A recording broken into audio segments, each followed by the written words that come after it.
Assalamualaikum warahmatullahi wabarakatuh. Selamat pagi. Waalaikumsalam warahmatullahi warahmatullahi wabarakatuh. wabarakatuh. Selamat pagi, Bu. Ya. Yang namanya belum ada nomor absen di depannya. Christine nomor berapa? 3 ya. Christine. Oh ya. Sudah, Ibu. Oh sudah, oke. Devi Baidatul.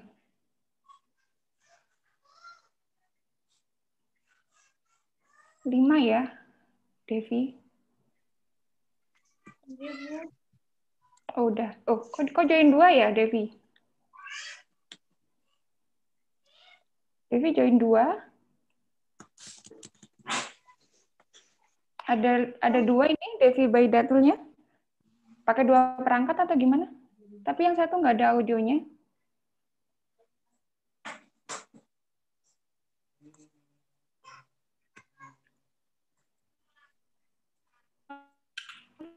Oh, sinyal kayaknya ya.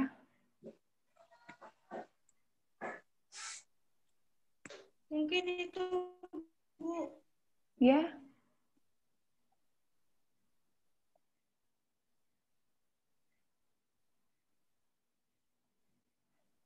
Iya, Bu.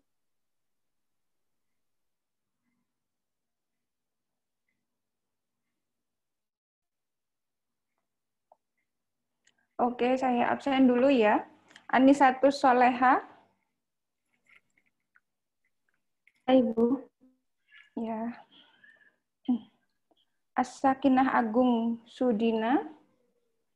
Ini bacanya apa? Suudina atau Sudina? Belum ada sepertinya, Bu. Oh, belum ya. Ya. Christine Apriliani Tualaka. Ada, Ibu. Oke. Cindy Febrianti. Ada, Ibu. Devi Baidatul Munawaroh.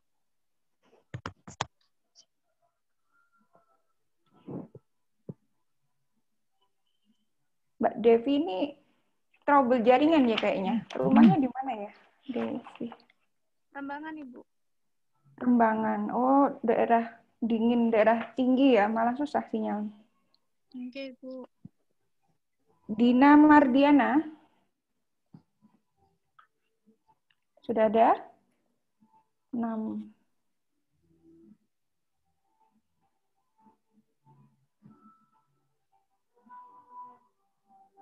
Dina Mardiana, bisa suaranya? Oke, Ibu. Oke. Diora Oktaviana. Oke, Bu. Fitria Nikmatul Hamida. Hadir, Bu. Ya.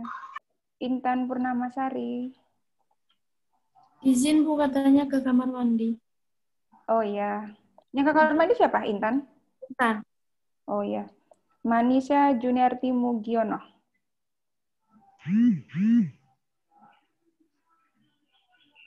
Sudah hadir? Belum ya? Nadi Fatul Aulia. Hadir, Bu. Nindi Aditya Putri. Hadir, Bu.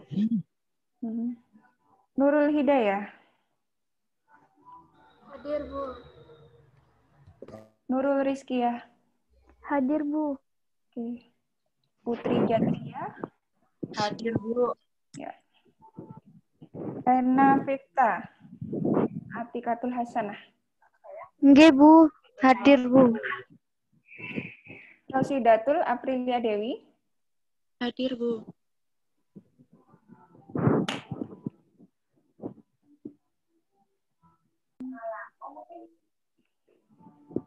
Shirley Irawan.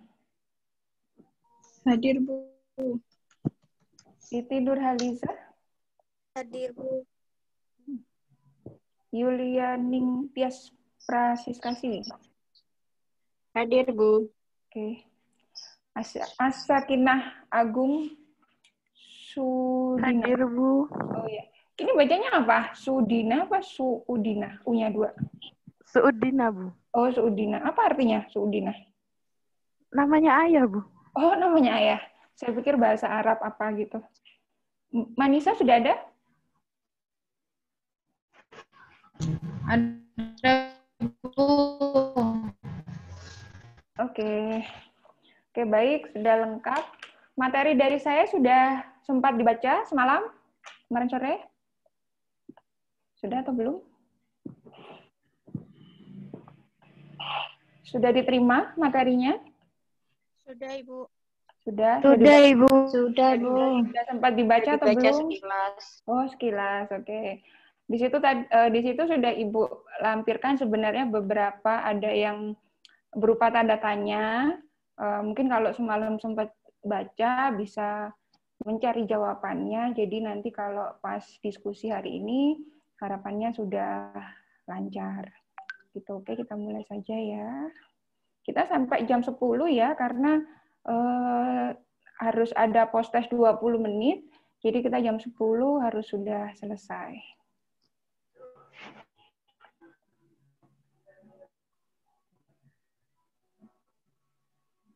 Sudah bisa dilihat PowerPoint-nya? Sudah, Ibu. Sudah, Bu. Oke, sebentar.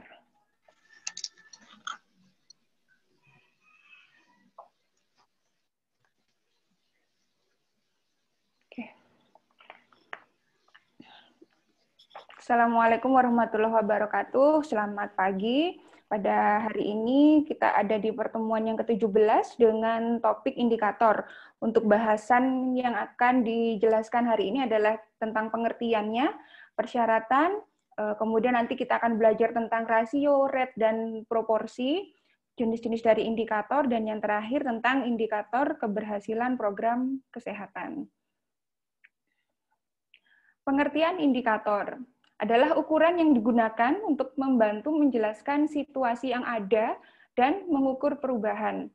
Indikator adalah variabel-variabel yang mengindikasikan atau memberi petunjuk kepada kita tentang keadaan tertentu, sehingga dapat digunakan untuk mengukur perubahan.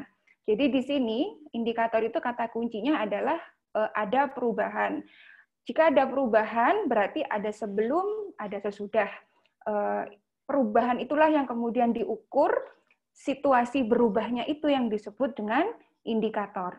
Jadi kata kunci dari indikator, pengertian akan banyak, berbagai versi akan ditemukan. Kalau misal mau baca di textbook, mau cari di internet, googling, pengertian dari indikator akan sangat banyak sekali, tapi yang menjadi ciri khas di sini adalah adanya proses untuk mengukur perubahan. Nah, proses untuk mengukur perubahan itu yang dinamakan berubah itu berarti ada sebelum dan sesudah. Perubahan dari sebelum menjadi sesudah itu tadi, proses itu, kondisi itu yang disebut dengan indikator. Kalau ada yang tidak jelas, boleh memotong pembicaraannya Ibu, nggak apa-apa ya, supaya tidak terlampau Ibu kelewat, kemudian nanti malah lupa bertanya. Nggak apa-apa, bisa langsung interupsi saja kalau misal ada yang kurang jelas. Nah, di sini untuk persyaratan indikator ada 5. Yang pertama adalah simple atau sederhana. 2, measurable, dapat diukur. Kenapa harus dapat diukur? Karena kita harus dapat membandingkan bagaimana sebelum dan sesudah, sesuai dengan definisi tadi. Kemudian yang ketiga adalah attributable, dengan makna dia harus bermanfaat. Jadi mengukur sebelum dan sesudahnya itu harus ada tujuan yang jelas, harus ada manfaatnya. Kemudian yang keempat, reliable atau dapat dipercaya.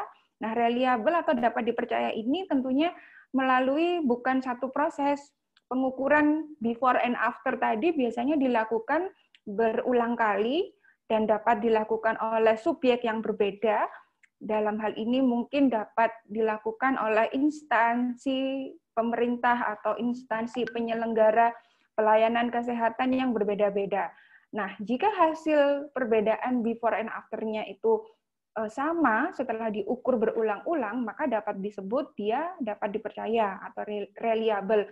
Tapi kalau hasilnya kemudian berubah-ubah, tidak konsisten, maka tidak memenuhi untuk menjadi persyaratan dari indikator. Yang kelima, timely atau tepat waktu. Untuk langkah menentukan indikator, memerlukan beberapa kegiatan. Yang pertama, melakukan analisis situasi terkini. Yang kedua, membuat perbandingan. Ketiga, mengukur perubahan dari waktu ke waktu. Yang keempat, menganalisa komitmen terhadap kebijakan sosial ekonomi dan pelayanan kesehatan dasar. Kelima, memantau kemajuan dari implementasi program kesehatan. Yang keenam, mengevaluasi dampak terhadap status kesehatan dari populasi. Misalnya kita mau ambil contoh, salah satu indikator yang paling terkenal adalah angka kematian ibu.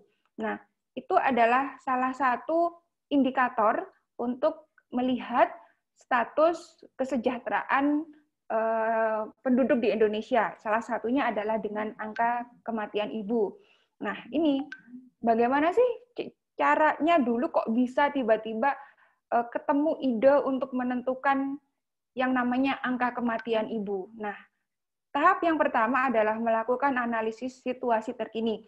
Jadi dilihat di Indonesia itu, apa sih fenomena yang di setiap persalinan, dari hari ke hari, bulan ke bulan, itu secara data mengalami kenaikan yang terus signifikan. Bahkan mungkin tidak terkontrol ketika itu. Untuk melakukan analisis situasi terkini. Tentunya ini yang bisa mengetahui adalah memang yang berada di layanan kesehatan dan basisnya adalah data. Jadi kalau hanya melakukan pelayanan tapi tidak memiliki data, tidak ada rekam medis yang dikumpulkan dengan baik, itu tidak bisa dilakukan analisis. Ini harus berbasis data. Maka dari itu di sini kepentingan dari rekam medis itu sangat penting, salah satunya supaya bisa dianalisa. Apa sih kejadian menonjol di pelayanan kebidanan yang dari hari ke hari, bulan ke bulan, itu fenomenanya terus ada. Itu contoh nomor satu, melakukan analisis situasi terkini. Kemudian membuat perbandingan.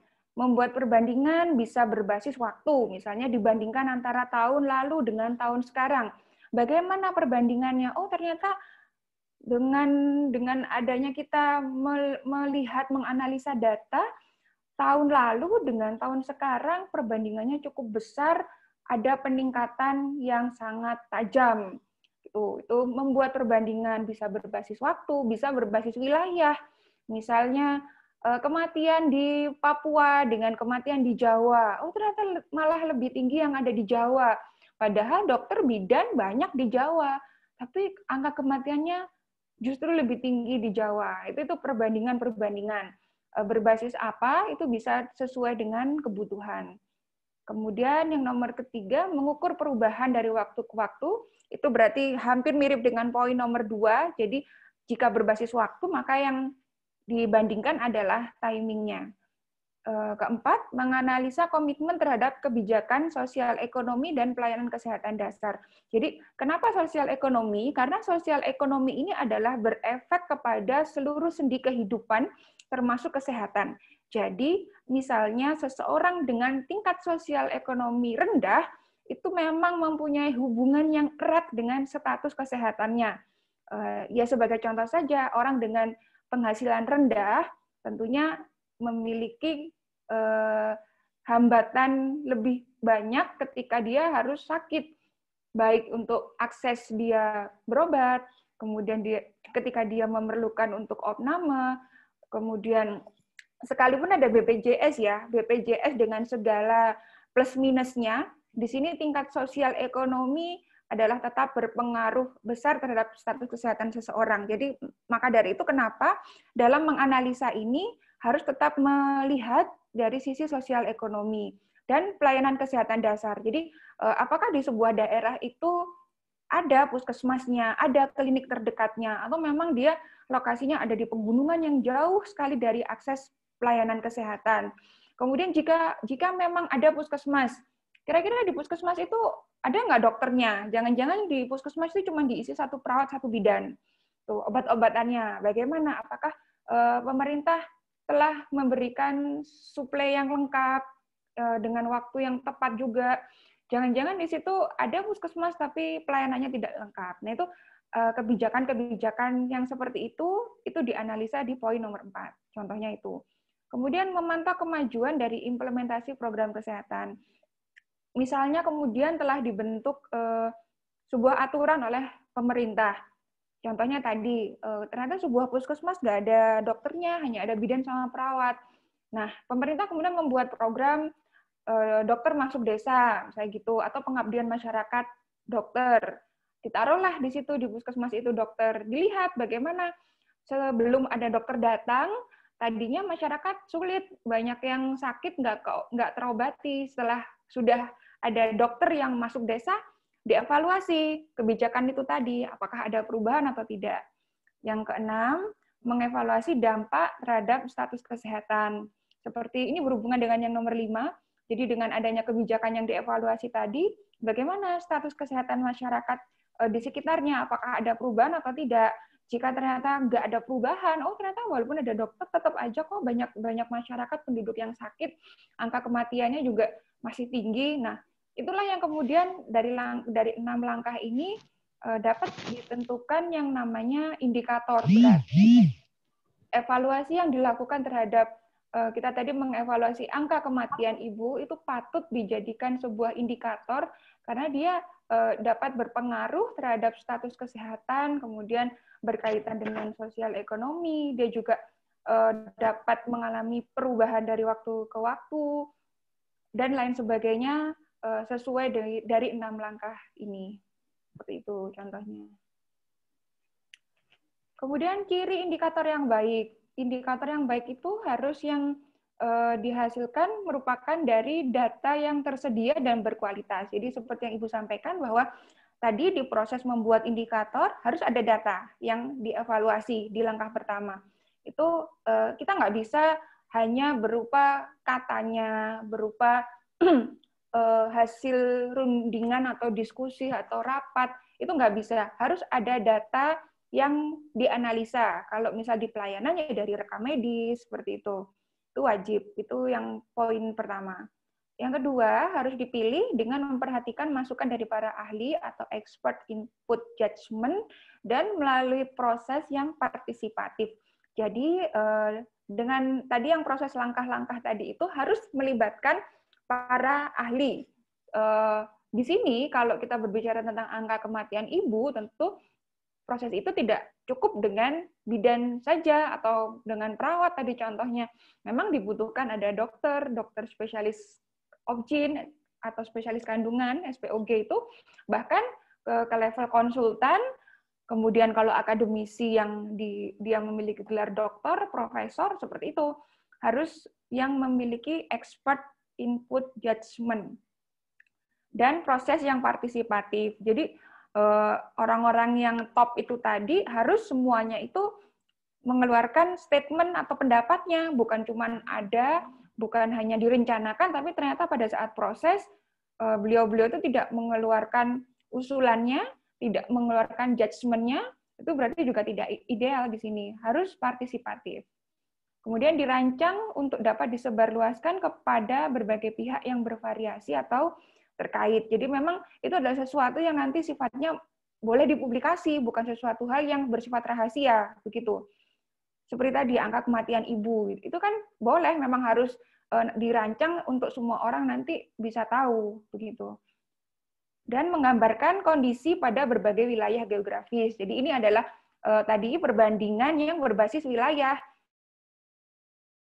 Harus, kalau misalnya kita mau bilang angka kematian ibu di Indonesia, kita nggak bisa hanya mengambil data di Jawa sama Papua. Tadi kan contohnya harus dibandingkan di semua wilayah. Maka dari itu semua wilayah wajib memiliki data seperti yang ada di poin nomor 1 ini. Dari situlah nanti kita bisa membandingkan, bisa mendapatkan gambaran selain dari timing waktu ke waktu, juga dari berbagai wilayah geografis. Ini 4 ini adalah ciri indikator yang baik. Kalau indikator tidak memiliki 4 ciri ini, ada salah satu yang terlewat, itu masih diragukan apakah bisa atau tidak dijadikan indikator. Kalau indikator yang bersifat nasional pasti sudah memiliki 4 poin ini. Kaidah penetapan indikator. Penetapan indikator kesehatan nasional mengacu pada kesehatan global. Kesehatan provinsi, indikator kesehatan provinsi mengacu pada nasional. Indikator kesehatan nasional melalui pertimbangan tim SIK nasional. SIK itu Sistem Informasi Kesehatan Nasional. Dan untuk di level provinsi, kabupaten, atau kota melalui SIKDA, Sistem Informasi Kesehatan Daerah. Ya, jadi di sini memang meruntut dari yang lebih besar. Nasional Indonesia itu acuannya adalah global, milik WHO, milik internasional. Jadi Indonesia itu akan melihat negara-negara di mungkin yang terdekat dulu ya, negara yang tetangga ini yang ASEAN misalnya. Apa sih indikator yang mereka pakai? Nah, itu akan dipakai acuan oleh Indonesia. Sekalipun mungkin tidak akan 100% sama, tapi yang pasti mirip, hampir serupa dengan apa yang dimiliki oleh internasional. Demikian pula turun lagi kalau provinsi ya acuannya nasional, provinsi ya Jawa Timur. Jawa Timur tuh acuannya adalah Indonesia. Kemudian kalau yang di provinsi itu harus ada tim yang memang melakukan rumusan intern. Kalau provinsi, kabupaten, kota ini ya berarti yang menentukan sistem informasi kesehatan daerahnya ya dari dinas kesehatan di dalam provinsi atau kabupaten kota itu melihat unsur-unsur apa langkah-langkahnya seperti yang sudah dijelaskan tadi, datanya dikumpulkan, kemudian dibandingkan dari waktu ke waktu.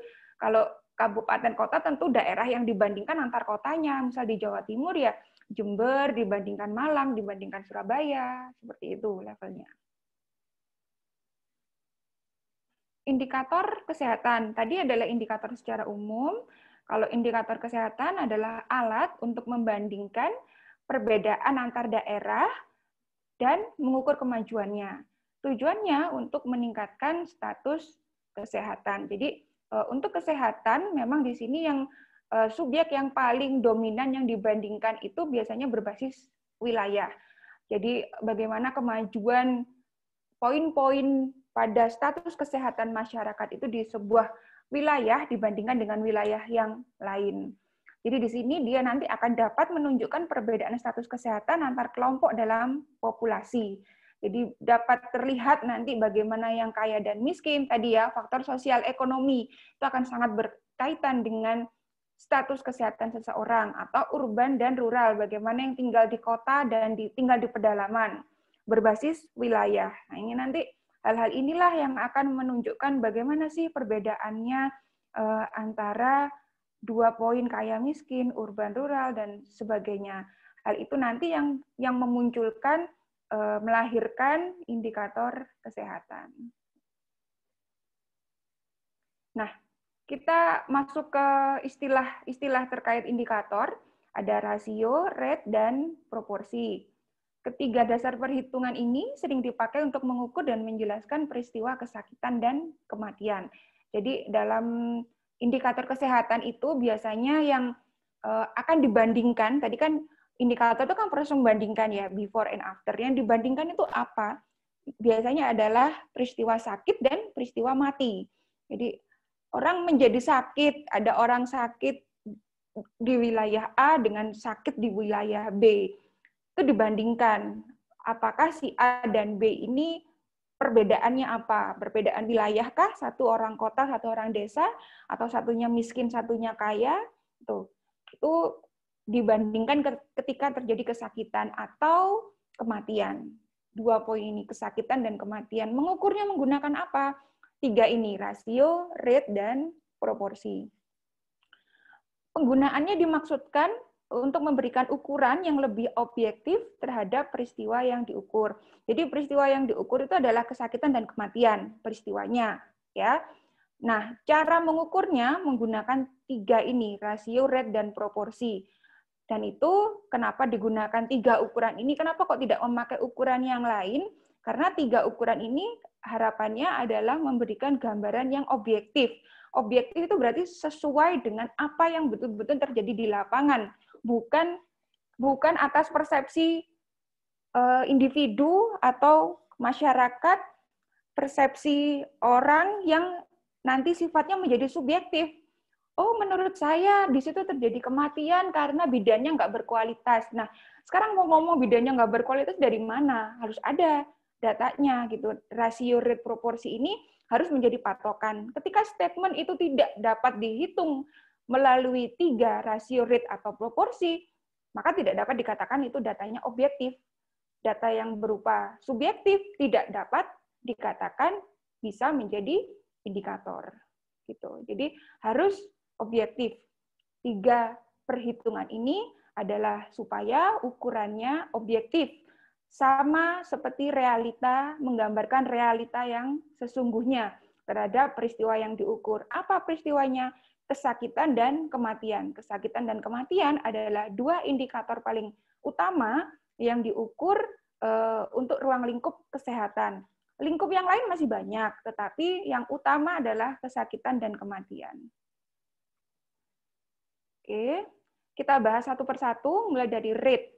Rate adalah perbandingan suatu peristiwa atau event yang dilambangkan dengan X dibagi dengan jumlah penduduk yang mungkin terkena peristiwa, ya, yang beresiko terkena peristiwa, atau population at risk, disimbolkan dengan Y, dalam waktu yang sama, yang dinyatakan dalam persen atau per mil, yang lebih lazim adalah persen. Ya, di sini diperhatikan yang saya beri warna merah di garis bawah, itu adalah 3 unsur utama yang menjadi ciri dari rate. Ya, jadi adalah dia suatu peristiwa atau event. Satu peristiwa atau event itu ya tadi kesakitan atau kematian tadi. Sakitnya bisa macam-macam. Bisa sakit COVID, bisa sakit TBC, tipes, dan lain sebagainya. Kematian ibu, kematian anak, kematian bayi, itu peristiwanya, eventnya, X. Dibagi dengan jumlah penduduk yang mungkin terkena peristiwa. Jadi populasi yang beresiko. Kalau misal kita berbicara tentang COVID, misal peristiwa pertama kali terjadinya COVID di mana? Di Jakarta. Berarti harus tahu di sini jumlah penduduk di sekitar orang yang pertama kali terkena COVID itu ada berapa. Ini bisa ukurannya berdasar kelurahan, bisa naik lagi, kecamatan, naik lagi kelurahan, naik lagi kota, naik lagi provinsi, tergantung dari sebaran peristiwa ini. Kalau memang peristiwanya baru sedikit, levelnya misalnya yang terkena 2 orang nih, COVID 2 orang, dia ada di satu kelurahan yang sama, ya udah dia bisa aja jumlah penduduk yang mungkin terkena ini hanya dihitung orang-orang yang berada di satu kelurahan. Tapi misalnya yang terkena COVID ada 4 dengan 4 kelurahan yang berbeda, maka harus dihitung berdasar kecamatan. 4 kelurahan itu berapa kecamatan? Apakah dia kebalik ya, kelurahan sama kecamatan tinggi mana sih? Bener. Iya, tinggi kecamatan ya. Kelurahan dulu baru kecamatan. Tinggi kecamatan. Ya, kecamatan, Bu. Misal yang sakit berasal dari 4 kelurahan, di track lagi 4 kelurahan ini satu kecamatan enggak gitu. Oh, ternyata 4 kelurahan ini masih variasi lagi, dia 2 kecamatan. 2 kecamatan ya udah di tracking berarti harus satu kota Jember. Jelas kan berarti kalau 4 orang ini pasti satu kota kalau begitu. Karena kalau kita melihatnya hanya kecamatan, kecamatannya masih ada 2 gitu. Harus dia menjadi satunya berarti apa? Yaitu kota. Berarti jumlah penduduk yang dipilih adalah jumlah penduduk satu kota Jember. Nih, yang menjadi Y-nya nanti. Ya, itu tergantung dari peristiwa atau event ini terjadinya di mana. Atau permintaan datanya yang diminta apa. Misalnya permintaan datanya hanya udah dihitung dulu deh berdasar kecamatan. Jika disebutkan seperti itu ya sudah dihitungnya Y-nya jumlah penduduknya ini adalah berdasarkan kecamatan. Itu berlaku untuk biasanya menghitung dengan cara seperti itu biasanya adalah untuk penyakit-penyakit menular karena memang sebarannya ada di wilayah yang terdekat dengan orang yang menderita itu. Itu ya. Dan dinyatakan dengan persen, berarti harus dikali 100% ya dalam perhitungannya. Dalam waktu yang sama, ini di garis bawah 3 unsur utamanya, berarti adalah jumlah mereka yang terkena peristiwa atau X, kelompok penduduk di mana peristiwa tersebut terjadi atau Y, dan batas waktu tertentu yang berkaitan dengan kejadian tersebut. Jadi harus ada batas waktunya, rate. 3 ini adalah unsurnya. Nah, Sekarang rumusnya, jika ditampilkan dalam bentuk rumus, maka rate adalah X per Y dikali 100%. X tadi adalah eventnya, Y-nya ini adalah penduduknya yang beresiko, dikali 100%. Contoh soalnya ini. Data di Kelurahan Sukajaya, jumlah penduduk yang dinyatakan positif COVID-19 adalah sebanyak 30 orang. Berarti 30 orang ini ada dalam satu kelurahan. Ya. Berarti kalau tidak tersebar, hanya dia pas ngumpul di satu kelurahan, total penduduk di Kelurahan Sukajayanya diketahui 150 orang, berapakah positivity rate COVID-19 di Kelurahan Sukajaya? Berarti yang ditanya di sini adalah rate dari berapa banyak yang positif, ya. Yang positif 30, totalnya 150, yang ditanyakan adalah positivity rate COVID-19 di Kelurahan Sukajaya. Ini sudah sama ya, kebetulan lingkupnya kelurahan, jumlah penduduknya juga kelurahan, yang ditanyakan juga satu kelurahan. Kalau seperti ini berarti bagaimana cara menghitungnya? Coba, Dina Mardiana.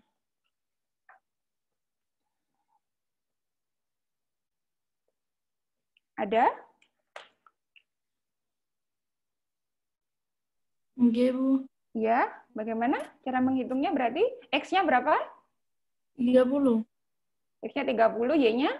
150 dikali 100. Dikali 100%. Berarti hasilnya?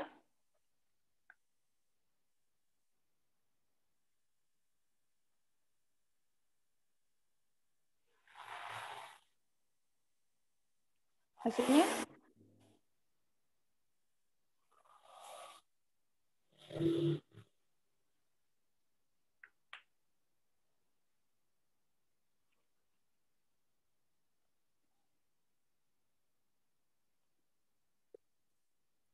Hasilnya berapa?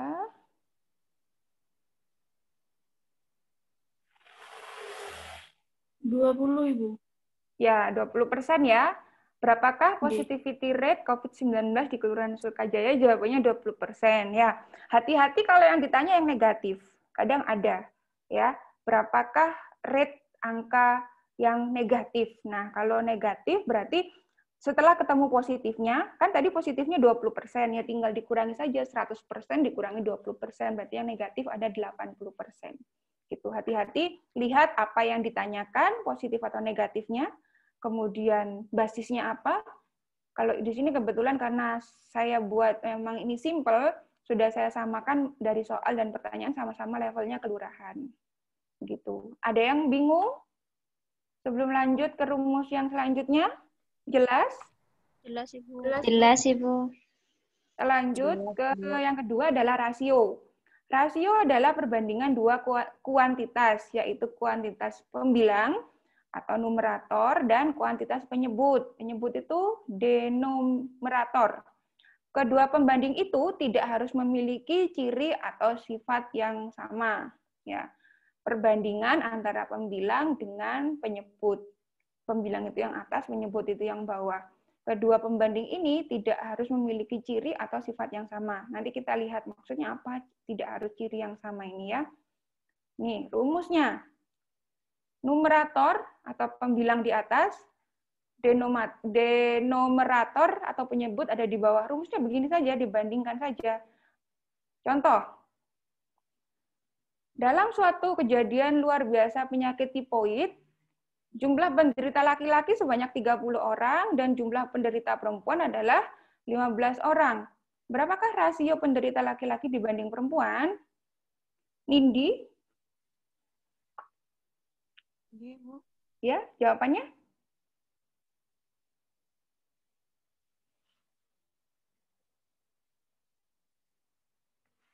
Tinggal dimasukkan saja. Numeratornya berarti berapa? 30. Ya. Denumeratornya? 15. 15. Berarti hasilnya perbandingannya jadi berapa? Jadi 2, Bu. Hah? Membacanya bagaimana kalau rasio? Berapakah rasio penderita laki-laki dibanding perempuan? Kan begitu ini pertanyaannya. Berarti menjawabnya? 2:1. Ya, 2:1. Berarti laki-lakinya 2 kali lebih banyak daripada perempuan. Perempuan. Rasionya seperti itu ya. Tuh, terus kemudian tadi kita kembali lagi. Kedua pembanding tidak harus memiliki ciri atau sifat yang sama. Jadi perbandingan antara yang atas sama yang bawah ini cirinya tidak harus sama. Yang satu kan laki, yang satu kan perempuan. Ya, tidak harus sama, tidak harus dalam satu kelompok. Tuh. Tapi yang menyamakan mereka adalah kejadian tipoidnya. Begitu. Tapi kalau yang dibandingkan, jelas yang dibandingkan ini adalah variabel yang tidak sama. Satunya laki-laki, satunya perempuan. Begitu. Ada yang masih kurang jelas? Bingung? Enggak? Sudah. Hati-hati, sekali lagi diingatkan, hati-hati dengan apa yang ditanyakan. Apakah yang ditanyakan perempuan dibanding laki-laki? Nah, ini bisa menjadi dibalik, tergantung dari pertanyaannya. Jadi, pelan-pelan kalau misalnya menemukan soal yang seperti ini, dilihat dulu pertanyaannya bagaimana. Rumusnya terlihat simpel, tapi kalau pas yang ditanyakan itu menjebak, bisa kebalik gitu. Oke, kita lanjut. Proporsi. Proporsi adalah perbandingan suatu peristiwa A terhadap seluruh peristiwa yang terjadi. Seluruh peristiwa yang terjadi ini A plus B. Jadi A itu menjadi bagian di sini. Ya. Perbandingan suatu peristiwa A terhadap seluruh peristiwa. Seluruh peristiwa yang dimaksud di sini adalah A-nya masuk. Jadi A itu bagian dari peristiwa total itu. A plus B. Jadi pembilang itu A, adalah bagian dari denominator. Bagian dari ini, A plus B. Tuh. Proporsi dihitung dengan tujuan untuk memperkirakan jumlah penduduk sasaran. Kedua pembanding itu harus memiliki ciri atau sifat yang sama. Kalau yang tadi, rasio tidak sama, laki-laki dan perempuan ya, tidak sama. Kalau ini harus sama. Kenapa harus sama? Karena A menjadi bagian dari sini, dari seluruh peristiwa ini. Maka otomatis A dan A plus B ini adalah memiliki ciri atau sifat yang sama. Karena dia merupakan irisan. Tuh. Kita lihat contohnya. Jadi rumusnya ini. Perbandingan, ya. Sekali lagi indikator itu proses membandingkan, jadi memang rumusnya akan munculnya ya per begini. A per A plus B. Ya. Contoh, dalam suatu kejadian luar biasa penyakit tipoid, jumlah penderita laki-laki sebanyak 30 orang, jumlah penderita perempuan ada 15 orang. Berapakah proporsi penderita laki-laki? Rena Vifta?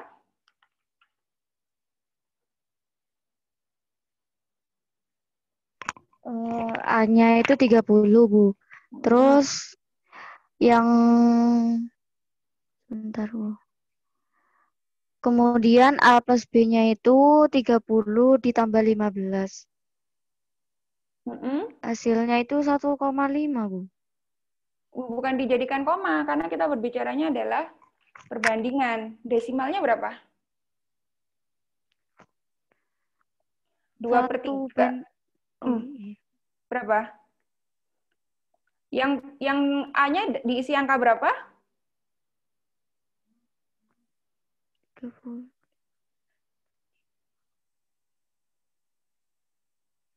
A-nya diisi angka berapa? A-nya tadi 30, Bu.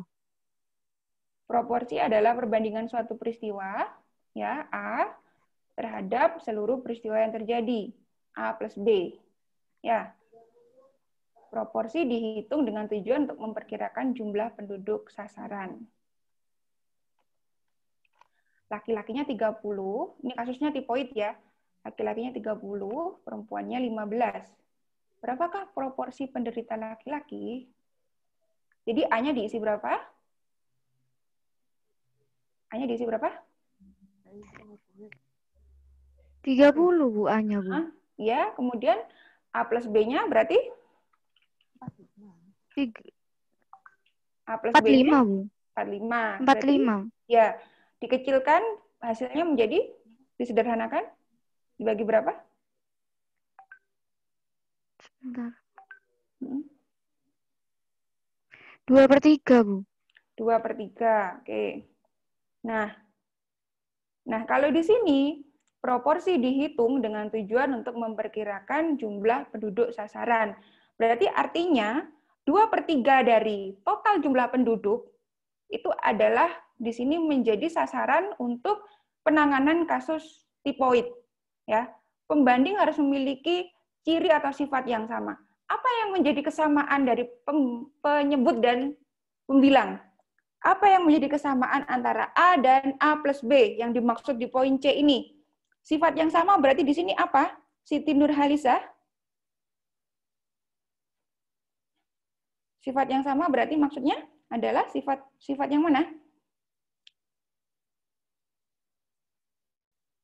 Kalau tadi kan ketika kita menghitung rasio adalah kita membedakan berdasar jenis kelamin. Harus ada beda. Bedanya adalah satunya laki, satunya perempuan. Tuh.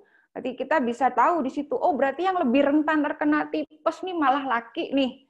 Itu yang kita dapat gambaran dari rasio.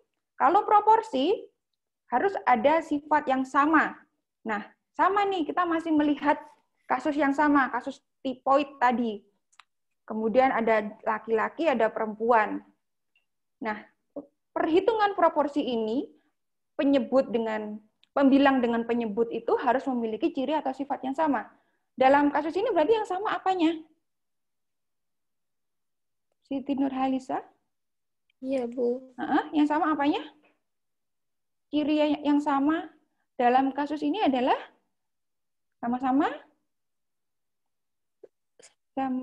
bingung. Sama-sama apa, Dek? Ayo, kayaknya udah bener deh, cuman nggak pede, nggak apa-apa. Jawab salah nggak apa-apa, nggak dihukum kok. Yang sama apanya? Saya udah bocorin sih tadi sebenarnya. Yang sama apanya? Yang sama apanya? Penyakitnya, Bu. Penyakitnya tuh bener. Yang sama adalah kondisi tipesnya. Ya, semua A dan A plus B ini yang sama adalah penyakitnya, tipesnya. Di sini tujuannya berarti apa? Untuk memperkirakan jumlah penduduk sasaran. Berarti, artinya, tadi kan hasilnya 2/3. Berarti 2/3 dari jumlah penduduk, katakanlah ini satu kelurahan, itu adalah menjadi sasaran dari penanggulangan kasus tipoid. Begitu.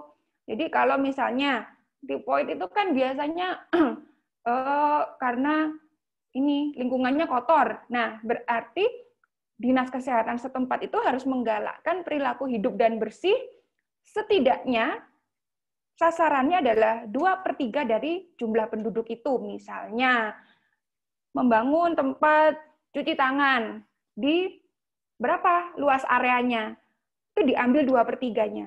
Seperti itu. Kemudian misalnya, pemerintah membagikan suplemen untuk meningkatkan daya tahan tubuh. Berapa banyak? Adalah 2/3 dari jumlah penduduk itu harus mendapatkan suplemen itu tadi.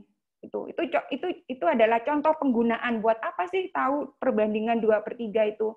Adalah untuk menentukan jumlah penduduk sasaran. Untuk tujuan apa? Untuk tujuan mengatasi adanya KLB tipes. Begitu. Ada yang masih bingung? Ada yang masih mau ditanyakan? Nggak apa-apa, kalau mau diulang juga boleh. Ada yang kurang jelas?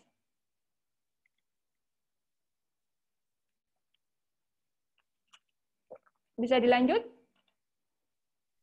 Bisa, Ibu. Bisa, Bu. Kalau ujian, harus ingat ya. Saya nggak tulis jawabannya. Masing-masing silakan mencatat sendiri dengan pengertiannya masing-masing. Gimana caranya menulis yang mudah dipahami. Ya. Jenis indikator. Nah, indikator ada 2. Indikator persyaratan minimal dan indikator penampilan minimal. Ini kembali lagi mengacu pada mutu pelayanan kebidanan. Mutu itu ada persyaratan minimal dan penampilan minimal. Jadi indikator pun juga mengacu pada mutu tadi harus mencakup persyaratan minimal dan penampilan minimal. Indikator persyaratan minimal yaitu kondisi yang menunjuk pada ukuran terpenuhi atau tidaknya standar masukan, lingkungan, dan proses. Ya, sini kita ketemu kata indikator, di sini kita ketemu kata standar. Diulangi lagi ya. Indikator persyaratan minimal yaitu kondisi, ya, kondisi, situasi, keadaan yang menunjuk atau menggambarkan pada ukuran terpenuhi atau tidaknya, ya, menggambarkan dia terpenuhi atau tidak, patuh atau tidak terhadap apa? Standar masukan, lingkungan, dan proses. Ya, ada standar, ada indikator. Berarti dari sini apa beda indikator dan standar? Atau mungkin indikator dan standar itu kedua hal yang samakah? Coba Yulianing Tias, Francisca Siwi. Bagaimana pendapatnya indikator dan standar? Bedanya apa dari definisi ini? Ada? Ada, Ibu. Ya. Nggak apa-apa, berpendapat aja. Nanti kita diskusi bersama.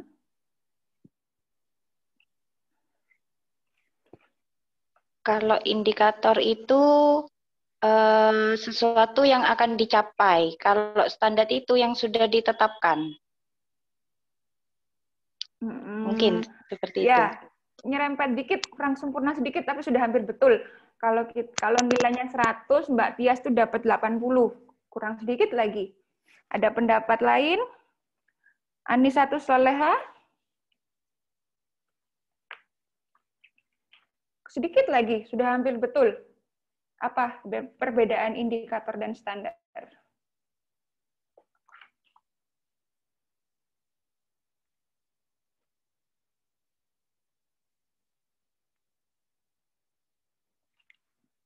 Silakan. Ada? Anisatus Soleha?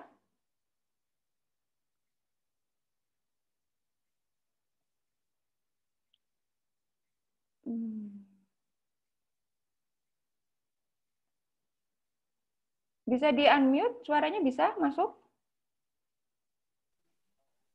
Ya. Iya, Bu. Oke, silakan. Pendapatnya bagaimana?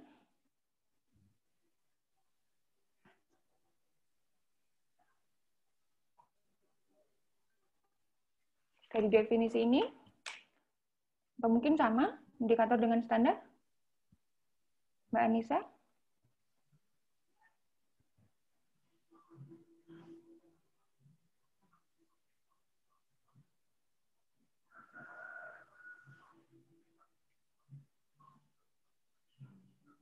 Ada pendapat? Salah nggak apa-apa, nggak dihukum sama Ibu. Ya.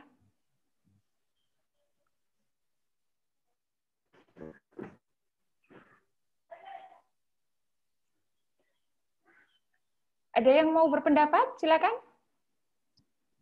Bu, mungkin kalau indikator itu sesuatu yang digunakan sebagai petunjuknya, kemudian standarnya itu sebagai acuannya, Bu. Mungkin seperti itu. Gimana? Kalau indikator itu petunjuknya. Oke. Terus kalau standarnya itu sebagai acuannya, Bu. Satunya petunjuk, satunya acuan. Contoh.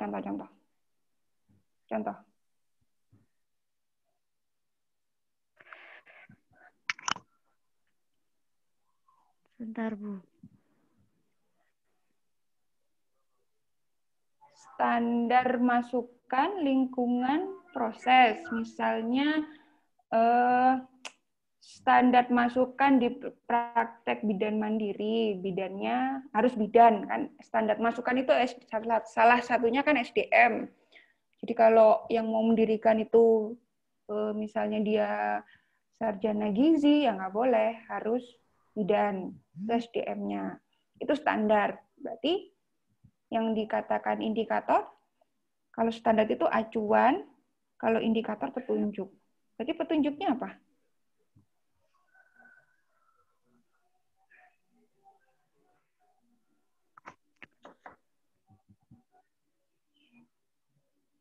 Bingung? Nggih, Bu, bingung. Oke. Kita kembali ke definisi ya. Indikator persyaratan minimal. Kita berbicara di konteks persyaratan minimal dulu ya. Yaitu kondisi. Berarti kondisi itu situasi. Ya, sekali lagi, kalau kondisi itu berarti menyatakan sebuah situasi, sebuah peristiwa yang menunjuk pada ukuran terpenuhi atau tidaknya. Terpenuhi atau tidaknya standar masukan, lingkungan, dan proses. Berarti intinya di sini indikator itu adalah hasil dari perbandingan, ya. Tadi kan ada kegiatan before and after ya, indikator itu.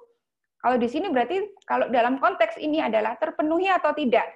Nah, itu harus ada sesuatu yang dibandingkan. Diingat, itu adalah kata kunci dari indikator. Indikator itu selalu ada before and after, atau ada sesuatu yang dibandingkan. Kalau dalam konteks persyaratan minimal adalah terpenuhi atau tidaknya. Apa yang harus terpenuhi atau tidak adalah standarnya, ya, yang dipakai sebagai acuan, terpenuhi atau tidak. Nah, hasil dari membandingkan itulah, jawaban kesimpulan dari hasil membandingkan itulah yang dinamakan indikator. Peristiwanya, hasil peristiwanya dari membandingkan itu. Jadi diingat, indikator adalah proses, sebuah proses. Proses apa? Membandingkan antara A dan B, before after, terpenuhi atau tidak, patuh atau tidak. Tuh, itu adalah indikator. Ya. Saya lanjut. Ada berapa macam substansi dalam standar persyaratan minimal? Ada berapa standar persyaratan minimal? Isinya. Christine Apriliani. Ada berapa? Ada 3, Ibu. 3, yaitu? Standar masukan, lingkungan, dengan proses. Dan proses. Oke. Ya, berarti di sini nantinya indikator yang balance, yang tepat untuk persyaratan minimal yang mengacu kepada 3 standar ini. Berarti harus ada indikator dalam hal masukan, lingkungan, dan juga proses. Nah, kemudian apa sih fungsi dari indikator persyaratan minimal? Yaitu untuk mengukur faktor-faktor yang mempengaruhi mutu pelayanan kebidanan. Faktor-faktor itu berarti penyebab, ya. Penyebab apa sih? Kenapa sih? Hal apa yang membuat mutu pelayanan kebidanan itu dikatakan terstandar atau dikatakan baik? Tuh, penyebabnya yang dicari di sini. Apabila hasil pengukuran berada di bawah indikator, ya, hasil pengukuran itu di bawah indikator yang telah ditetapkan, pasti akan besar pengaruhnya terhadap mutu pelayanan kebidanan yang diselenggarakan. Hasil pengukuran berada di bawah indikator yang ditetapkan, pasti akan besar pengaruhnya terhadap mutu pelayanan kebidanan. Oke. Kita lanjut ke indikator penampilan minimal, yaitu indikator penampilan minimal yang menunjuk pada ukuran terpenuhi atau tidaknya. Ya, kembali lagi, pasti akan ada perbandingan kalau kita berbicara indikator terhadap standar penampilan minimal yang diselenggarakan. Apa nama lain dari standar penampilan minimal? Intan Purnamasari. Nama lainnya apa? Kita review aja, mengingat pelajaran yang minggu lalu. Nama lain dari standar penampilan minimal?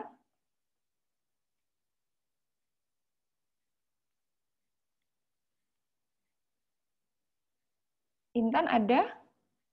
Nomor 9? Ada, Ibu. Iya. Nama lainnya apa?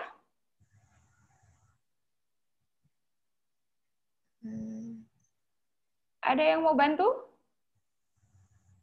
Silakan di-unmute yang mau jawab. Standar penampilan minimal, nama lainnya? Minimum performance standard. Yang lain lagi, ada lagi. Itu bahasa Inggrisnya. Standard of output, Bu. Standar output ya. Standar keluaran, standar penampilan minimal, itu nama lainnya ya. Ada berapa macam substansi dalam standar penampilan minimal? Shirley Irawan.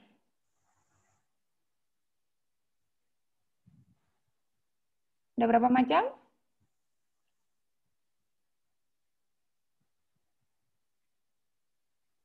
Isinya standar penampilan minimal?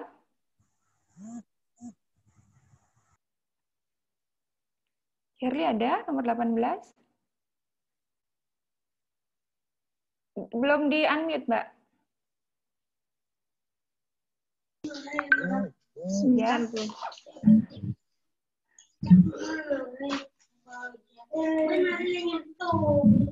Ada 2, Bu. Ya, apa saja?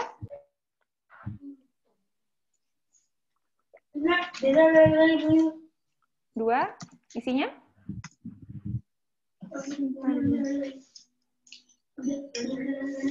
Medis dan non-medis, Bu. Oke, benar. Kalau nggak gini jadi nggak baca ya. Memang harus begini supaya mau membaca. Nggak apa-apa. Oke, kita lanjut fungsinya ya.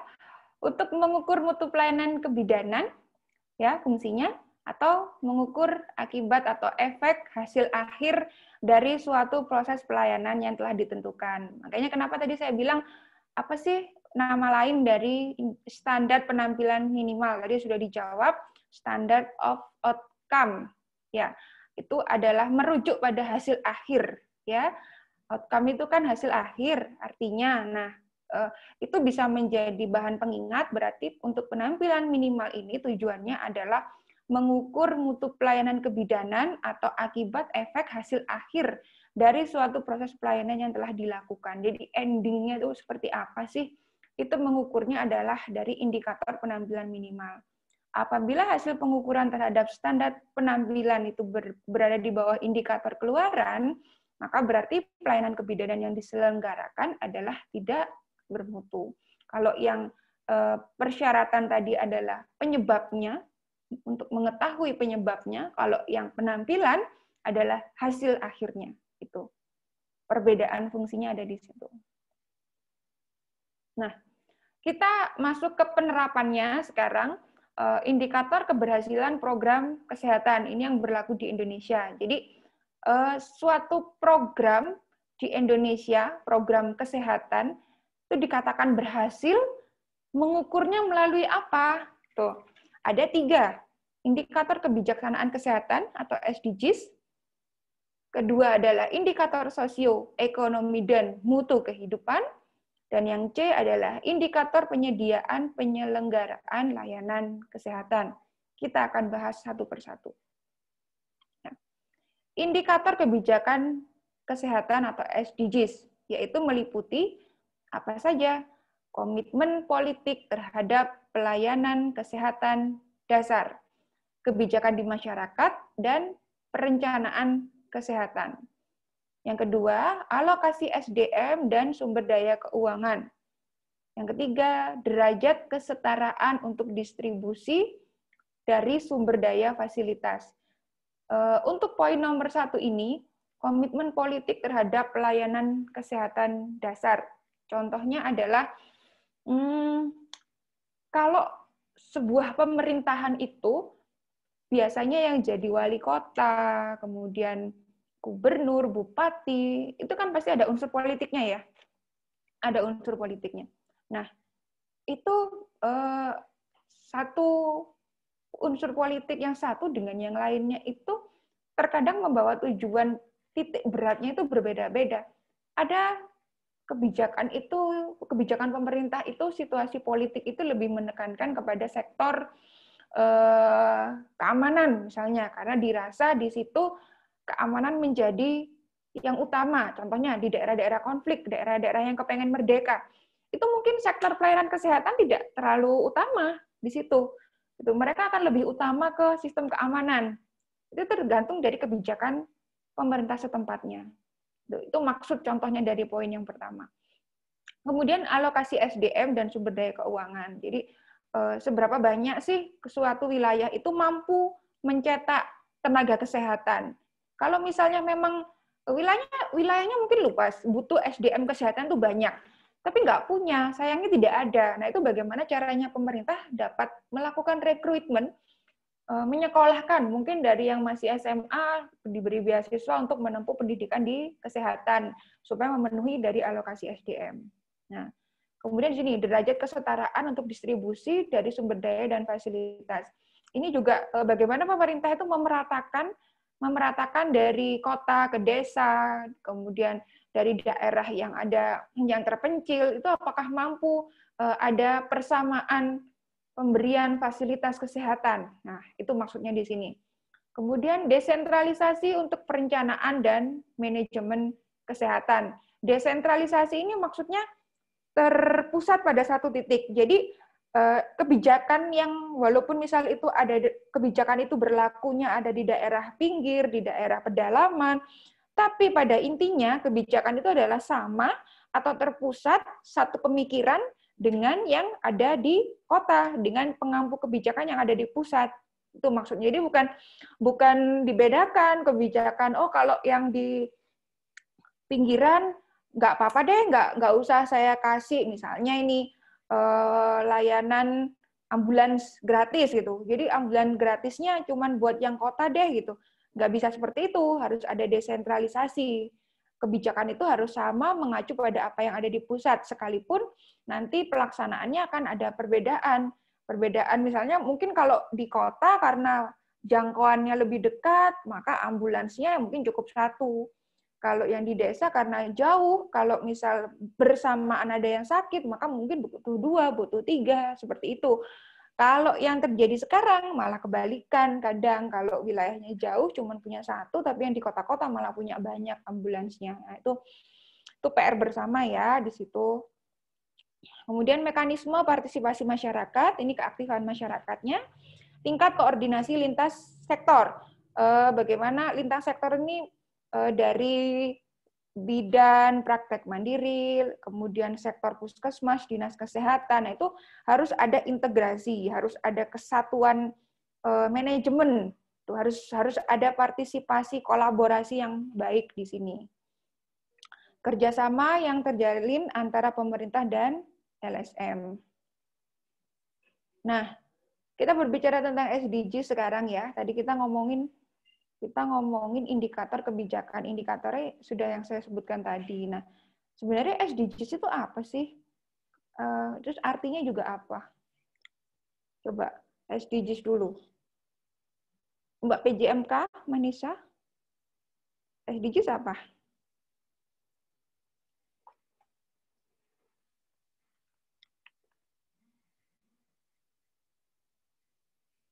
Ada ya nomor 10?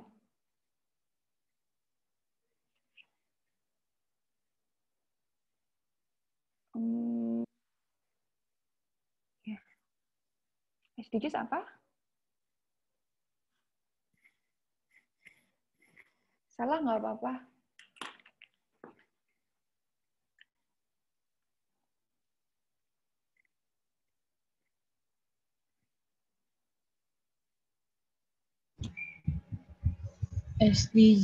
SDGs-nya arti dari SDGs, Bu.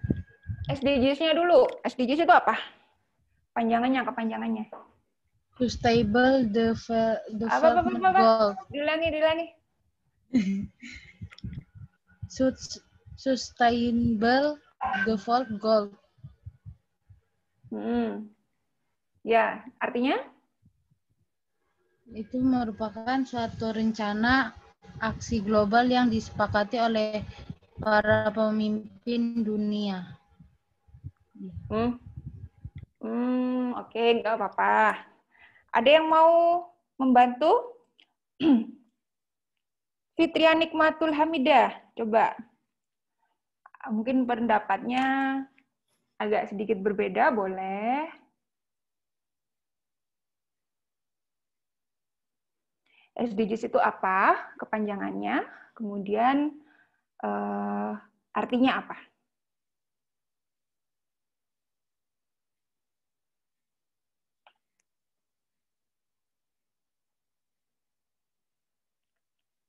Silakan. Bu. Ya. SDGs Adalah, kepanjangan dari kepanjangannya. Sustainable Development Goals. Oke. Artinya? Artinya itu isinya itu kan tujuan-tujuan dalamnya. Isinya itu artinya itu merupakan suatu program pembangunan mendunia gitu, Bu. Iya deh, nggak apa-apa. Oke, ringkasnya gini, kalau itu makna ya yang disebutkan sama Mbak Fitria, Mbak siapa tadi satunya? Mbak PJMK ya? Itu adalah maknanya dari SDGs, tapi kalau artinya sendiri, jadi Sustainable Development Goals adalah pembangunan berkelanjutan. Nih, di terakhirnya ada nih. Nih, udah ada di sini. Ya, ini jawabannya. Artinya tuh ini. Apa sih kalau ngomong SDGs belibet? Ya ini, 17 poinnya adalah tujuan pembangunan berkelanjutan. Ya, di Indonesia kan aja tadi, maksudnya begitu. Jawabannya ini. Gitu ya. Jadi harapannya sekarang kalau ada orang ngomong SDGs sudah nggak asing lagi ya. Tahu ya, SDGs itu adalah tujuan pembangunan berkelanjutan.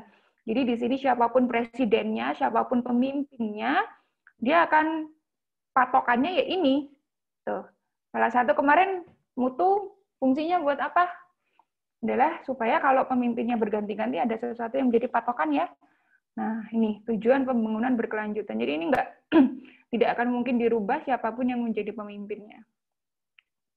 Harus terus berkelanjutan, jadi tidak berhenti. Misalnya udah tercapai, terus, karena dia berkelanjutan. Nah, 17 poin ini tadi macam-macam, nggak cuma kesehatan aja, karena ini pembangunan adalah pembangunan yang sifatnya semua sektor kehidupan untuk masyarakat. Ya. Nah, salah satunya ada kesehatan. Nah, kesehatan ada di aspek nomor berapa? 2, 3, 5, dan 6. Sebelumnya, sektor kesehatan pada MDGs, jadi sebelum SDGs, ya, sebelum istilah SDGs itu ada MDGs. Beda di S dan di M. Kalau sustainable itu berkelanjutan, kalau M ini waktu itu adalah milenial. Ya, Millennial Development Goals, karena memang dilahirkan pada era milenial, tahun 2000-an. Itu terdapat 4 goals, 8 target, dan 31 indikator. Sektor kesehatan pada SDGs terdapat 4 goals, 19 target, dan 31 indikator. Keempat goals tersebut, keempat tujuan tersebut berada pada posisi 2, 3, 5, dan 6. Gitu. Jadi 2 ini nanti masih ada isinya. 3 itu ada isinya, 5 sama 6 itu ada isinya. Isinya apa? Masing-masing nanti mempunyai target dan mempunyai indikator. Kalau di total, nanti ada total 19 target dan 31 indikator dalam 4 tujuan ini. Nah, ini. Nomor 2 itu kan bunyinya mengakhiri kelaparan, mencapai ketahanan pangan, dan meningkatkan gizi, serta mendorong pertanian yang berkelanjutan. Ya, ini nanti di dalamnya ada 8 target. Jadi ini garis besarnya adalah tentang gizi masyarakat. Kemudian di nomor 3, menjamin kehidupan yang sehat dan mendorong kesejahteraan bagi semua orang di segala usia. Isinya nanti ada 13 target. Ini garis besarnya adalah tentang sistem kesehatan nasional. Yang poin kelima, menjamin kesetaraan gender serta memberdayakan seluruh wanita dan perempuan. Di sini ada akses terkait kesehatan reproduksi dan KB. Yang nomor 6, untuk menjamin ketersediaan dan pengelolaan air sanitasi yang berkelanjutan bagi semua orang. Ada 8 target. Intinya tentang sanitasi dan air bersih. Jadi, pembangunan di Indonesia, pembangunan itu kan macam-macam. Ada pembangunan infrastruktur, ada pembangunan bidang pendidikan. Permisi, Bu Dini. Iya. Saya mau mengangkat telepon dari Bu Tita. Oke, silakan. Boleh, nggak apa-apa. Terima kasih. Iya. Pembangunan itu kan macam-macam ya. Ada pembangunan di bidang pendidikan, infrastruktur. Kalau di kesehatan, intinya kalau mau diingat ya ini, yang di huruf kapital ini ya, pembangunan kesehatan di Indonesia itu adalah tentang poinnya gizi, kemudian sistem kesehatannya, regulasinya ya, peraturannya, kemudian kesehatan reproduksi dan KB, dan sanitasi air bersih. 4 poin ini.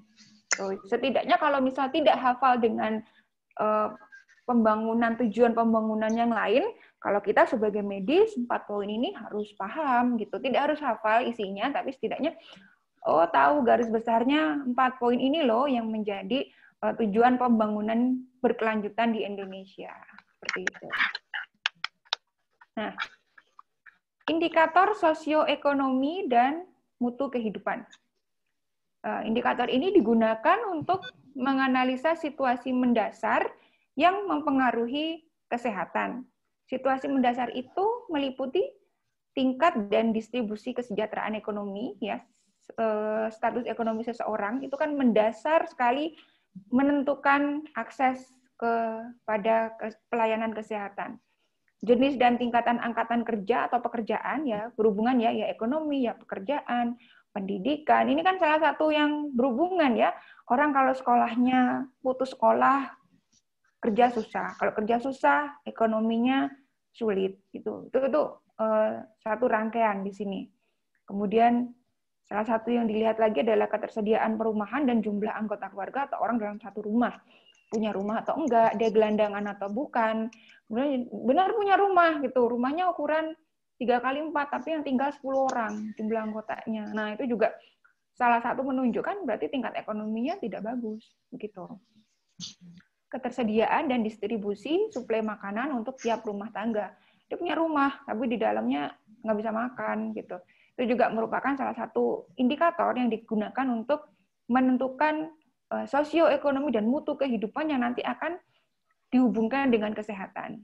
Karena hal-hal mendasar seperti ini ya, itu harus pasti mengikuti dari setiap kejadian kesehatan. Misal, terjadi angka kematian ibu, coba dilihat dia status ekonominya bagaimana. Dari keluarga miskin kah? Apa kerjaannya? Apakah mungkin dia bekerja di tempat yang beresiko kah? Yang membuat kondisi tubuhnya menjadi kurang gizi, misalnya. Kemudian bagaimana status pendidikannya, rumahnya, dia bisa makan atau tidak, jangan-jangan dia kurang gizinya karena emang nggak pernah makan. Gitu. Jadi kalau kita melihat sebuah kejadian indikator kesehatan, contohnya tadi angka kematian ibu, ada ibu mati, habis melahirkan mati, hal paling mendasar yang harus dilihat adalah ini, di sini, ada di indikator sosioekonomi dan mutu kehidupan. Harus diingat kata kuncinya adalah ini adalah situasi mendasar. Walaupun yang disebutkan di dalam sini kan nggak ada ya tentang kesehatan ya, yang disebutkan adalah ekonomi, pekerjaan, pendidikan, tapi ini adalah mendasar. Jadi melatar belakangi semua kejadian di bidang kesehatan. Apapun itu, bukan hanya kematian ibu, pemilihan KB, kemudian bagaimana manajemen di imunisasi, dan lain sebagainya. Kemudian yang selanjutnya adalah indikator penyelenggaraan layanan kesehatan. Ini adalah berhubungan ya penyelenggaraan layanan. Berarti berhubungan dengan akses terhadap program dan fasilitas kesehatan, yaitu nakes di masyarakat, adanya tenaga kesehatan di masyarakat, ada pustu atau tidak, puskesmas, rumah sakit rujukan, cakupan dari 8 elemen esensial dari pelayanan kesehatan dasar. Jadi sebuah wilayah itu punya nggak dia puskesmas? Ada nggak rumah sakit rujukannya? Jangan-jangan dia cuma punya puskesmas. Kalau ngerujuk harus keluar kota. Nah, ini juga berpengaruh. Ya nggak heran kalau suatu wilayah banyak terjadi kematian ibu. Karena waktu mau ngerujuk susah, jauh. Nah, itu salah satu hal yang dilihat. Akses tersedianya layanan kesehatan. Termasuk di dalamnya diperkecil lagi jumlahnya. Sebanding nggak? Penduduknya ada 1.000 atau ada 1.000.000, tapi fasilitas kesehatannya nggak memadai, tidak menampung. Nakesnya, fasilitas kesehatannya banyak, bidannya kosong, nggak ada. Sumber keuangan, nakesnya ada, nggak ada duitnya, nggak dikasih modal sama pemerintah, yang nggak jalan. Gitu. Ya, kalau ini berdasar sarana prasarana dan SDM-nya. Nah, ini melanjutkan yang poin ini tadi ya. 8 elemen dasar esensial dari pelayanan kesehatan. Ya. Apa saja yang masuk di dalam pelayanan kesehatan dasar adalah pendidikan kesehatan. Jadi kayak di puskesmas ya, kesehatan dasar 8 poin ini harus ada. Di situ ada pendidikan kesehatan, ada suplai makanan dan gizi yang baik, tentang air bersih dan sanitasi, KIA termasuk KB, imunisasi, P2M. Apa kepanjangan P2M? Nurul Rizkia. Apa yuk? Kepanjangan P2M. Pengobatan yang baik dan benar. Nomor 8, penyediaan obat esensial dan suplainya. P2M apa? P2M? Kalau baca semalam nih bisa loh, dicari dari semalam nggak sempet ya. Banyak tugas ya. Penelitian dan pengabdian masyarakat. Penelitian dan pengabdian masyarakat. Itu kali ke P2M di topik yang lain kayaknya itu. Kalau yang berhubungan dengan pelayanan di puskesmas, yang harus ada, dasar ya ini. Dasar banget yang dibutuhkan masyarakat. Masa masyarakat butuh penelitian? Kayaknya enggak ya. Yang lain mungkin ada? Enggak apa-apa. Ya? Siapa mau jawab? Pemberantasan penyakit menular. Oke, 100. Pemberantasan penyakit menular ya. Tuh, jadi contohnya ya ini kayak COVID gitu. Itu pasti satgasnya salah satunya ada dari puskesmas karena memang itu adalah tugas mendasar dari puskesmas. Seperti itu. Oke, kita selesai. Alhamdulillah nggak sampai habis waktunya. Dari sini ada yang mau ditanyakan? Ada yang masih bingung? Ada yang ingin diklarifikasi? Ada yang ingin bertanya? Mungkin ada yang kurang jelas? Sudah clear? Kalau ada yang ingin ditanyakan lagi, boleh.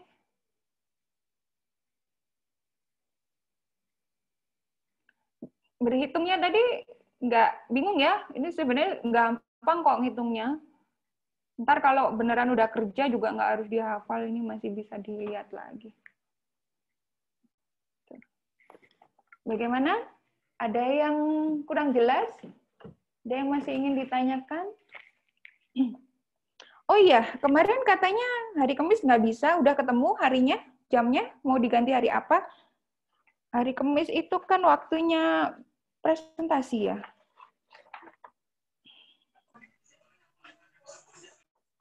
Gimana? Sudah ketemu waktunya? Mau hari apa?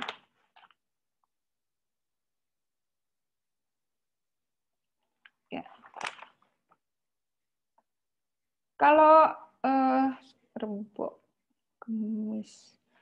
Kamis full ya? Sampai jam berapa Kamis kuliahnya? Mohon maaf Ibu. Untuk hari Kamis mutu tetap bisa, Bu. Oh, nggak jadi. Kemarin kan bilangnya pagi, katanya nggak bisa. Berarti bisa sekarang, balik lagi? Nggih, Bu. Bisa, Ibu. Oh, yang manajemen bencananya nggak jadi Kamis pagi? Nggih, Bu. Tidak jadi, Bu. Sudah dikonfirmasi pada dosen. Oh, ya. Berarti tetap ya jadwalnya? Nggih, Bu. Oke, itu hari Kamis, berarti tugas saya terima Rabu ya? Kemudian yang revisi kemarin janjinya hari apa ya? Kamis ya? 1 minggu. Iya, Kamis. Iya, Kamis ya? Tanggal 15, Bu. Tanggal 15, Bu. 15 itu hari Kamis. Iya, benar. Iya, Kamis kan? Nggih, Bu. Iya, Kamis. Jadi pas presentasi itu, mungkin kan kita pagi presentasi, revisi yang minggu lalu, kemarin deadline-nya jam 4 sore ya? Iya, soalnya Ibu juga harus masukin nilai ya. Nanti segera dikoreksi biar bisa setor nilai. Itu besok masih ketemu lagi di jamnya yang pagi. Tuh. SGD-nya 3 kelompok lagi ya hari Kamis ya? Nggih, Bu. Nggih, Bu. Iya, Bu. 3 kelompok. Ada yang mau bertanya? Tadi materinya ada yang kurang jelas? Tidak ada? Untuk yang perhitungan, Bu, yang 3 itu rasio, rate, dan proporsi itu ya, Bu. Itu berarti dihitung sesuai dengan kebutuhannya kita untuk mengetahui apa. Kan tidak harus semuanya masuk gitu. Iya, betul. Tergantung dari apa yang dibutuhkan. Cuman pada dasarnya ya, ketiganya ini biasanya dipakai untuk mengukur atau menjelaskan peristiwa kesakitan dan kematian. Jadi ketika tadi kalau contohnya di sini tipoid ya, ada tipoid sama COVID ya, contohnya di kasus ini tadi. Nah, itu biasanya memang tidak wajib harus dihitung tiga-tiganya sih ya.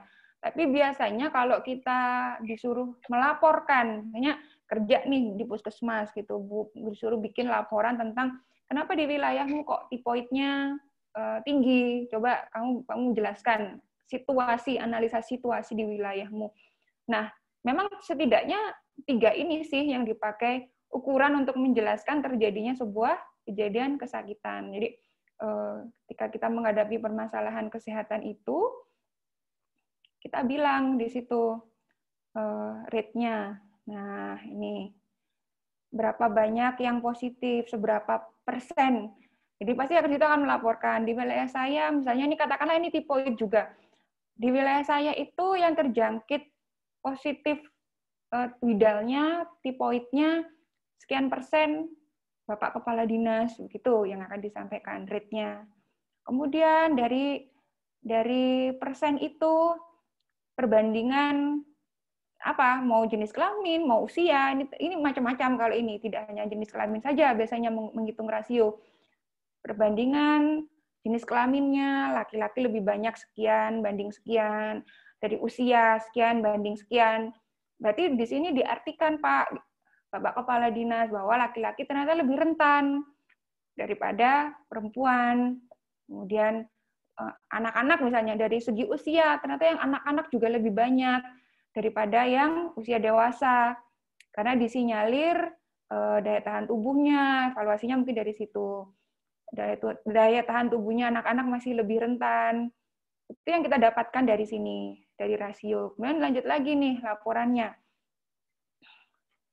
Nah, dari situ, maka ke depan yang akan saya lakukan untuk mengatasi kondisi ini, targetnya, saya akan mengatasi setidaknya, kalau tadi ini kan dari sini 2/3 ya, 2/3 dari penduduk saya harus mendapatkan misal air bersih, karena tipoid ini disinyalir karena mereka pada jorok, nggak punya sanitasi lingkungan.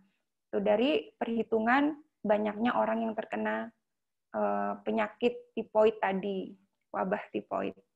Itu, jadi memang tidak disampaikan harus wajib tiga-tiganya dihitung, tapi kalau kita berbicara tentang pelaporan kebijakan atau pelaporan tentang kesehatan di sebuah wilayah ketika terjadi kesakitan dan kematian, minimal memang 3 ini gitu. Minimal 3 ini. Nanti waktu di ujian ya nggak harus 3-tiganya keluar gitu. Tapi kalau dalam pelaksanaannya, implementasinya minimal 3 ini. Nanti kalau udah belajarnya tahapannya lebih tinggi di D4, di S2, di S3, ini akan terpecah lagi rasio rate proporsi. 3 ini bisa berkembang menjadi sekitar ada 30 hitungan yang lain yang dapat menggambarkan tentang situasi ketika ada kesakitan atau kematian. Kalau di level D3, belajarnya 3 ini dulu. Begitu. Itu tadi contohnya gitu. Penggunaannya seperti itu. Masih bingung? Sudah jelas? Sudah jelas, Ibu. Ya. Ada lagi? Susah nggak ngitungnya? Enggak ya. Cuman butuh latihan. Dulu secara sekilas dengan soal yang mudah ya tidak, Ibu. Oh, tapi gitu ya? kalau nanti kan berarti kan kita kan harus benar-benar membaca teliti gitu baru tahu nanti rumusnya mana yang digunakan, kan seperti itu. Ya, betul. Jadi memang dilihat aja pertanyaannya. Yang dilihat nomor 1 itu pertanyaannya. Yang ditanyakan apa? Kayak ini tadi, positivity rate. Jangan-jangan yang ditanyakan yang negatifnya. Yang negatif berapa? Tuh, jangan dicari jangan dijawab positifnya. Mungkin tadi mencarinya dari positif dulu, tapi kalau yang ditanya negatif jangan lupa dikurangi dulu. Itu kemudian tadi kalau misal yang ditanyakan positivity di kelurahan, ya. Kemudian datanya kota. Itu kan harus diruntut, harus ada data penduduk kota berapa, kelurahannya itu ada berapa, kecamatan ada berapa. Itu jangan salah karena akan mempengaruhi Y-nya. Ya. Y-nya ini adalah wilayah. Jadi hati-hati nomor 1 melihat itu di pertanyaan. Yang ditanyakan apa, kalau rate ini pasti ada lokasinya. Di mana. Gitu. Itu akan mempengaruhi di Y. Dan pasti bentuknya persen kalau rate. Yang pertama ya, kalau rasio, berarti yang ditanyakan adalah perbandingan rasio. Berapa sesuatu dibanding sesuatu. Pasti begitu pertanyaannya, cirinya. Berarti itu yang ditanya pasti rasio, nggak mungkin rate gitu. Kalau rate nanti kan munculnya persen, ada wilayahnya kalau rate. Kalau rasio yang ditanyakan pasti perbandingannya. Perbandingan apa dibanding apa? Laki perempuan kah? Usia balita dan dewasa kah? Begitu. Macam-macam. Pokoknya intinya perbandingan kalau rasio. Kalau proporsi, jelas biasanya pertanyaannya proporsi sesuatu terhadap sesuatu. Proporsi penderita laki-laki terhadap penyakit tipoid. Misalnya kalau proporsi, dia berupa perbandingan, perbedaannya adalah ciri yang sama. Ya, berapakah proporsi penderita laki-laki? Udah, satu aja. Laki-laki yang apa? Yang sakit tipoid. Kalau bedanya sama rasio, nah dia dibanding laki-laki sama perempuan. Kenapa? Karena cirinya tidak sama. Yang ditanyakan adalah perbedaan menurut jenis kelamin, itu rasio. Ya, kalau rasio pertanyaannya pasti pembandingnya 2, apa terhadap apa. Kalau proporsi sama-sama perbandingan, tapi yang ditanyakan pasti 1. Proporsi laki-laki, sudah. Nggak mungkin proporsi laki-laki terhadap perempuan, nggak ada. Kalau A terhadap B, itu adalah rasio. Pertanyaannya pasti ada 2 kriterianya. Kalau yang ditanyakan itu 1, laki-laki ini contohnya. Dia jawabannya memang sama-sama perbandingan nanti. 2/3 kan tadi. Tapi kalau 1, sifat yang sama, adalah proporsi. Ini udah Ibu garis bawah ini kata kunci nih. Melihatnya nomor 1 adalah pertanyaannya dulu. Baru nanti kita dibalik memang. Kalau matematika tuh melihat dulu yang ditanyain apa. Jadi kita alur berpikirnya benar. Kalau ketemu soal hitungan, nomor 1, lihat pertanyaannya. Baru kita ingat, oh ini yang dicari apa. Kira-kira begitu. Ya, nomor 1 dilihat pertanyaannya. Masih bingung? Jangan takut berhitung ya. Nggak suka matematika kah? Nggak suka? Ada yang sebagian suka, ada yang tidak, Bu. Iya, cuman kalau di dunia kesehatan memang nggak bisa lepas. Berhitung, kemudian berhitung nggak harus yang sampai ke logaritma ya, ya berhitung seperti ini, memakai logika begini, bahasa Inggris, sama IT. 3 poin ini kita mau jadi profesi apapun pasti mengikuti. Kita nggak bisa menghindari itu. Kalau ibu itu nggak suka sama bahasa Inggris. Bukan nggak suka, nggak bisa, susah. Nilainya pasti paling jelek. Kalau matematika, fisika, kimia mungkin bisa dapat 9, 100. Begitu kena bahasa Inggris ya paling 7, 8. 8 tuh udah ngoyo, udah ngelembur setengah mati, ya 8 itu sudah gitu. Cuman ya makin kesini ya nggak bisa dihindari gitu. Mau kita sampai kemanapun, sekolah apapun, profesi apapun, ketemu lagi bahasa Inggris gitu. Sama dengan berhitung juga, kita akan tetap ketemu dengan menghitung ini, walaupun yang digunakan sebenarnya yang simpel-simpel, nggak sampai yang logaritma, kosin alfa, nggak ada kayak gitu nggak ada sih. Ini kan pakai logika seperti ini. Begitu. Jadi di awal mindsetnya jangan benci duluan gitu, jangan takut duluan, karena persepsi di awal itu juga menentukan kita akhirnya menjadi sulit atau mudah mencerna sebuah pemahaman. Tuh. Ya, ada lagi yang ingin ditanyakan? UAS-nya tanggal berapa ya? UAS. Sudah keluar jadwal UAS-nya belum? Sudah, Bu. Sudah, Bu. 19. Tanggal 19, Bu. 19. Oh iya.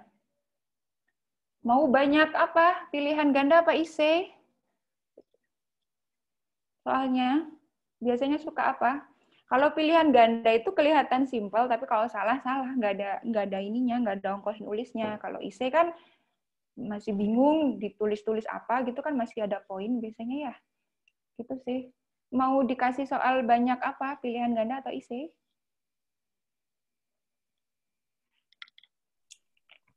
Pilihan, Bu. Pilihan.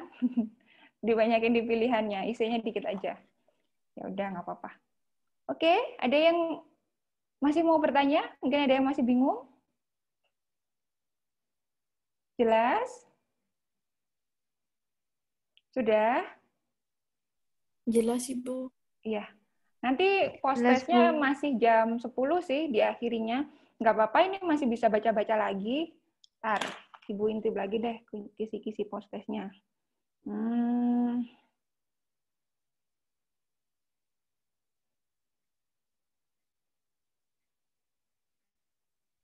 Bentar.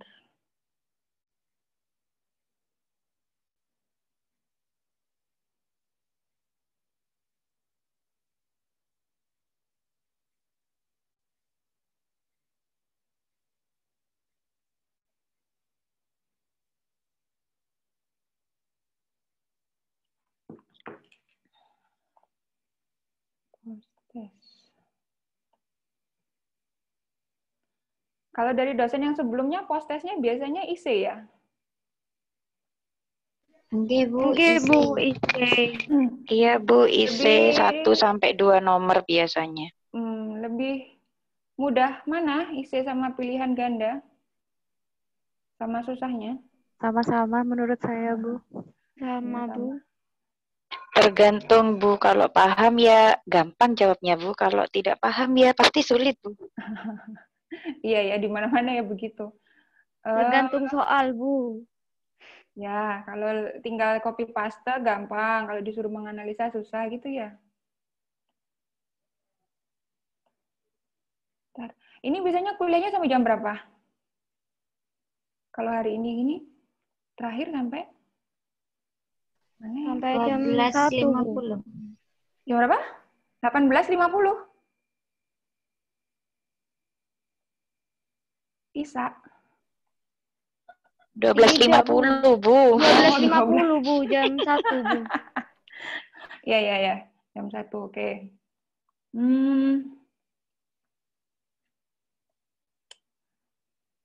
Kisi-kisi post-testnya nanti pokoknya harus tentang tadi ya, prinsip indikator itu adalah membandingkan, itu jangan lupa. Kemudian apa tujuannya kita menghitung tadi rasio, rate, proporsi gitu. Kemudian fungsinya masing-masing indikator tadi ada penampilan, ada penampilan minimal, persyaratan minimal, dan yang ada di dalamnya tuh apa saja gitu. Terus SDGs tadi juga tuh. Sudah di dalamnya SDGs itu nanti apa saja yang harus dipenuhi seperti itu. Sudah sih, Ibu nggak kasih hitungan kok di post-testnya, ntar keluar di ujian aja. Ya, 1, 2 gitu, nggak apa-apa. Kalau post-testnya belum dikasih hitungan. Oke? Mungkin bisa diakhiri, nggak apa-apa kalau mau dipakai belajar dulu. Sudah tidak ada pertanyaan. Mau diakhiri sekarang boleh? Nggak apa-apa? Boleh, Ibu. Boleh, Ibu. Ya, baik. Terima kasih untuk atensinya pagi ini. Selamat belajar. Nanti jam 10 dikerjakan post-testnya. Semoga nilainya bagus-bagus semua. Jangan lupa tetap jaga imun, semangat belajarnya walaupun daring, dan jaga kesehatannya. Kita ketemu lagi besok pagi. Assalamualaikum warahmatullahi wabarakatuh. Ibu akhiri sampai di sini. Selamat pagi. Waalaikumsalam warahmatullahi wabarakatuh. Waalaikumsalam warahmatullahi wabarakatuh. Terima kasih, Bu. Ya, sama-sama.